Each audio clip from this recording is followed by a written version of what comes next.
मैं हुण दूसरी किताब मितराशा जी की असी रिलीज़ करने वास्ते डॉक्टर दीपक मनमोहन सिंह जी को मैं रिक्वेस्ट कर रहा। मितराशा जी और डॉक्टर साहब प्लीज़। और मैं पंजाबी हैरीटेज फाउंडेशन के सारे मैंबरों को रिक्वेस्ट करना पाया कि प्लीज़ इतने आके साढ़े कोल करें। डॉक्टर साहब Khurana ji please come on the stage है। Before you go on to the next book, which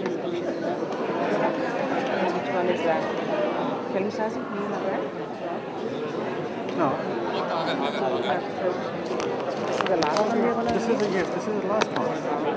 उन्होंने किताब कितने? उन्होंने ऊपर ही लिखी हुई है। उन्हें दित्ती हुई सी की सवेरे। हाँ जी, पर we will be very mad if we don't very I know. expecting him. And थोड़ी किताब? हाँ। उन्हें फोन नहीं हो देनी उन्होंने because he's already mad. और and he wants Ajit Balkaur to release it. पर किताब? हाँ जी।